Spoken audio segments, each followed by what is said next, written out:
wacan oo wanaagsan akhyaarta meel walba ood naga daawanaysaan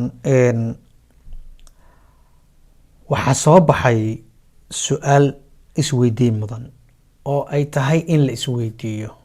dad badan ayaa markaa waxay leeyihiin waniyo hawshaaciye markii hore bisha 9aad 20keedii 15keedii ilaa 25teedii dowladda waxay soo saari jirtay akhbaar ku saabsan DV lottery oo ah in October uu DV lottery jiri doono. hadda waxba lama soo saarin ilaa hadda sanadkan DV lottery ma jiri doonaa mise ma jiri doono bacdama aan waxba la soo saarin, akhbaar dhan aan la soo saarin. see wax u jiran ayay dad badan leeyihiin. shaki badan ayaa dhashay. shakigaasi ayaa la rabaa markii in la ogaado ma saxba maya, ma qaladba maya, war see wax u jiraan. horta guud ahaan haddaan dib u fiirino waa run oo mar walba sanad walba dowladda Mareykanka 15ka 20ka ama 25ta inta u dhaxaysa 25 ilaa iyo 15 akhbaar bay soo saari jireen oo ku saabsan DV lottery-ga la xareynayo. hase yeeshee sanadkan up to now dowladda Mareykanka waxba ma aysan soo saarin, kamay hadlin weli. ma fahantin, weli way aamusan yihiin. waxaa lala yaaban yahay qaabka sheekada oo u socota, aada loola yaaban yahay. dad badan markaa su-aal inay ka keenan xaq bay u leeyihiin sababtoo ah shaki baa halkaas soo galay. marka maadaama dowladda ilaa hadda aysan waxba soo saarin, waxaa markaa soo baxaya hadalhayn ah iyo su-aal isweydiin ku saabsan sanadkan DV lottery ma jiri doonaa. magacayga waa Shaaciye, YouTube-ka naga daawanaysidna waa Shaaciye One Show.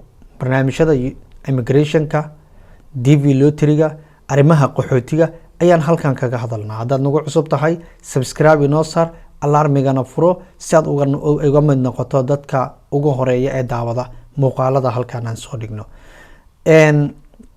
waxaan rabnaa marka inaan su-aalahan la isweydiinayo oo faraha ka baxay oo maaragtay wax noqday toos la isku weydiiyo inaan ka jawaabaan rabaa marka horta intaanan su-aasha ka jawaabin, DV lottery-ga ma yahay wax maaragtay madaxweynaha Mareykanka go-aan intuu iskaga qaato hala joojiyo dhihi karo?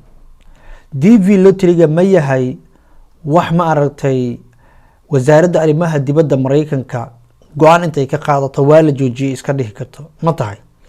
jawaabteedii waa fududahay, ma ahan weeyaan. dad badan warka maxay moodaan in madaxweynaha uu joojiyay. dad ayaa mooday in sanadkan DV lottery uusan jiri doonin.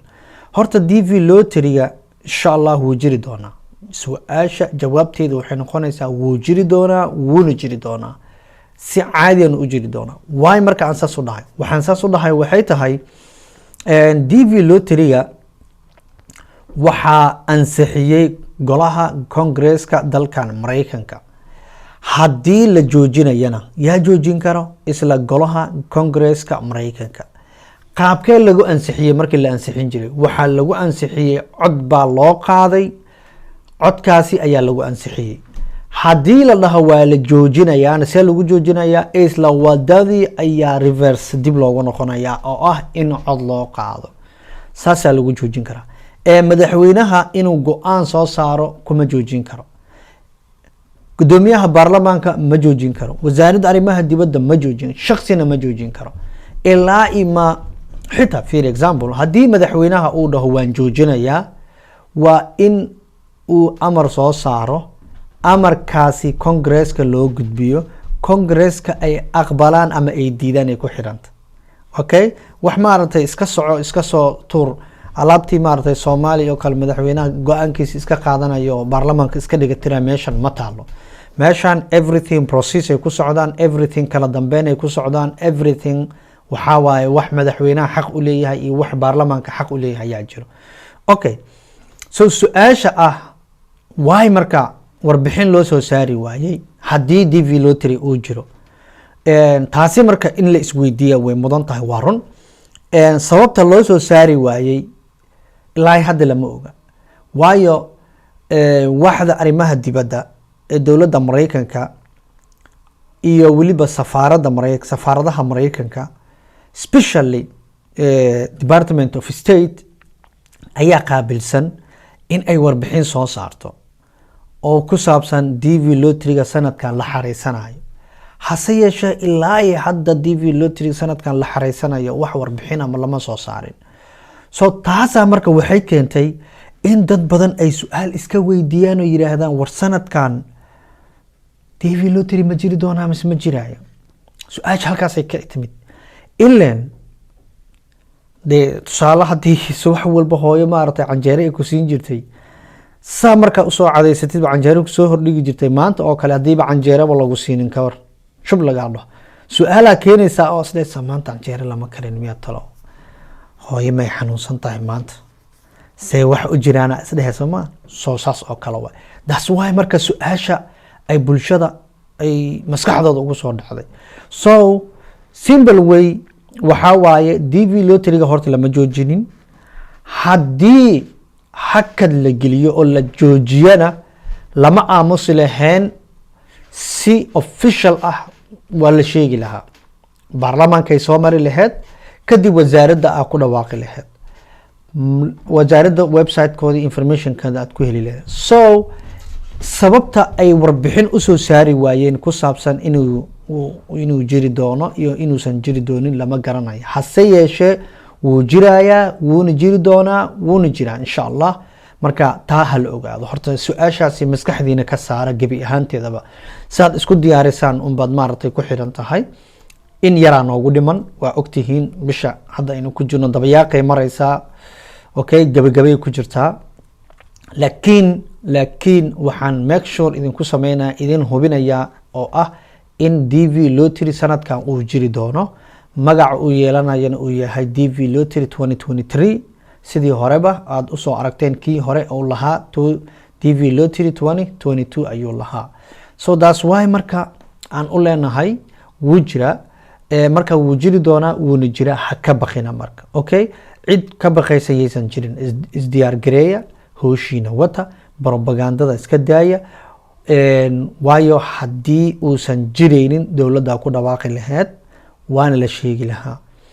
laakiin idinka has dhul dhiganina, wixiina diyaarsada, hooshiina wada, wuu jiraa, wuuna jiri doonaa. taasi laba cali isma weydiinayso, halkaas marka hay ugu ekaato. marka tan kalena waxaan leeyahay, qaabkee isku diyaarin karaa? waxaa isku diyaarin kartaa in aad shahaadooyinkaaga diyaarsatid, in ma aragtay aad diyaarsatid warqadahaagii, sawiradaadii, waxaagoo dhan iska diyaarso. bini aadinaad tahay, you don't know what's gonna happen, so wixii dhici doona ma ogid, so you need to be ready. okay, wax kasta waa loo diyaar garoobaa, soo maahan? iskuulka markaad dhiganaysid imtixaamka waa loo diyaar garoobaa, soo maahan? so everything waxay u baahan yihiin in loo diyaar garoobo. xataa salaada markaad tukanaysid oo salaadka maalin walbaad tukataa 5 waqti, 5 waqti markaad tukanaysid waa u diyaar garoobaysaa, soo maahan? see ugu diyaar garoobaysaa salaada? waa soo istaagaysaa, musqushaad aadaysaa, waa weys qaadanaysaa, waa isdiyaarine. haddaad shaar la-aan ahayd shaar baad xiranaysaa, maaragtay haddaad kabo la-aan ahayd kabaad xiranaysaa. intaa maxaa u samaynaysaa? diyaar garow waaye, kadib salaadii aad tukanay. so wax walbo diyaar garow ay rabaan. sida bariis markaa cunaysid xataa waa u diyaar garoobay, gacmaha iska soo dhiqay, waa soo fadhiisanay, ya. so marka everything diyaar garow ay rabaan. aniga waxaan halkan u taaganahay inaan idin dhiirigeliyo, boorka idinka jafo. haddii maskaxda ay diidan tahay aan idin dhiirigeliyo ayaan halkan u joogaa. so DV lottery marka ma jiri doonaa? haa, wuu jiri doonaa. wararka la sheegaya ma jiraan, waa been. sababta maxay tahay? sababta waxay tahay baarlamaanka ayaa go-aan ka gaara inuu jiri doono iyo inuusan jiri doonin. okay, marka saa ula socda. so dadkiina aad baan idinkaga mahad celinayaa, waana ku mahadsantihiin asxaabta qiimaha iyo qaayaha leh ee halkan ku jira. waxaan aad uga raaligelinayaa dadka oo WhatsApp-ka su-aalaha iga soo weydiinaya ama iga soo wacaya. ama maaragtay iga soo waco maxaa la lahaa Instagram-ka. Brothers and sisters, aniga runta markaan idin sheego uma badni WhatsApp iyo Instagram iyo uma badni, waa aragteen badnaana ma soo galo. waay aan usoo gelaynin, aniga maalintii oo dhan ayaan shaqeeyaa. So maalintii oo dhan markaan shaqeynayo taleefanka inaan isticmaalo macquul ma noqonayso. So maalintii oo dhan taleefanka isticmaalkiisaan ku yarahay. Social mediahana badna ma soo galo maalintii oo dhan. muuqaalada aad daawanaysaan aad u jeedaan waxaa waaye habeenkii aan sameeyaa, si maanta oo kale aad maaragtay u dhegeysataan.